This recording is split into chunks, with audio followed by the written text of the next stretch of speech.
జాతీయ గ్రామీణ ఉపాధి హామీ పథకం కింద తెలంగాణ రాష్ట్రానికి కేటాయించే పని దినాల్లో కేంద్ర ప్రభుత్వం ఈసారి గణనీయమైన కోత విధించింది. 2025-26 ఆర్థిక సంవత్సరానికి రాష్ట్ర ప్రభుత్వం 12 కోట్ల పని దినాలు కేటాయించాలని కోరగా కేంద్రం మాత్రం కేవలం 6.5 కోట్ల పని దినాలనే మంజూరు చేసింది. గత సంవత్సరం 8 కోట్ల పని దినాలు ఇచ్చిన కేంద్రం ఈసారి వాటిని 1.5 కోట్లతో తగ్గించింది. అవసరాల ప్రాతిపదికన పనులు చేపట్టాలని స్పష్టంగా రాష్ట్రానికి లేఖ ద్వారా తెలియజేసింది. గత 4 ఏళ్లుగా రాష్ట్రంలో ఉపాధి హామీ పథకం కింద విస్తృతంగా పనులు చేపట్టారు. కేంద్రం ఏడాదికి 8 కోట్ల పని దినాలు మంజూరు చేసినప్పటికీ రాష్ట్రం వాటికంటే ఎక్కువ పనులను పూర్తి చేసింది. 2021, 22, 22, 23 ఆర్థిక సంవత్సరాల్లో 10 కోట్ల చొప్పున 23, 24లో 11 కోట్లు, 24, 25లో 12 కోట్ల పనులు పూర్తి చేశారు.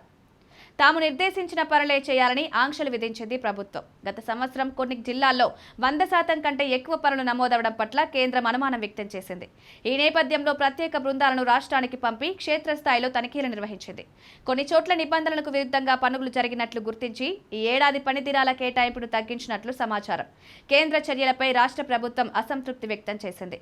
ఉపాధి నిధులను రహదారి, గ్రామ పంచాయతీ భవనాల నిర్మాణం వంటి అభివృద్ధి పనులకు వినియోగిస్తున్న రాష్ట్ర ప్రభుత్వం ఈసారి చేపల కొనల నిర్మాణానికి కూడా ప్రారంభించింది.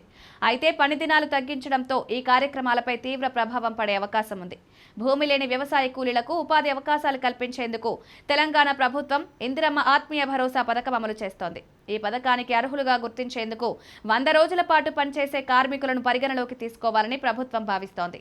ఫలితంగా జాబ్ కార్డుల కోసం కొత్తగా పెద్ద సంఖ్యలో దరఖాస్తులు వస్తున్నాయి. ఈ పరిస్థితుల్లో పని దినాలను పెంచాలని కోరుతూ కేంద్రానికి లేఖ రాయాలని పంచాయతీరాజ్, గ్రామీణాభివృద్ధి శాఖ మంత్రి సీతక్క యోచిస్తున్నారు. కేంద్ర కేటాయింపుల ప్రకారం రాష్ట్ర ప్రభుత్వం తాజాగా కార్యాచరణ ప్రణాళిక విడుదల చేసింది. ఈ ఏడాది మహిళా శక్తి, ఉపాధి భరోసా, వన మహోత్సవం, జలనిధి, గ్రామీణ పారిశుద్ధ్యం, పొలం బాటలు, ఫలవనాలు, మౌలిక సదుపాయాల కల్పన వంటి పనులను చేపట్టాలని నిర్ణయించింది. వేతనాలకు 1625 కోట్లు, మెటీరియల్ కాంపోనెంట్కు 1083 కోట్ల నిధులను మంజూరు చేస్తూ మంత్రి సీతక్క ఆమోదం తెలిపారు.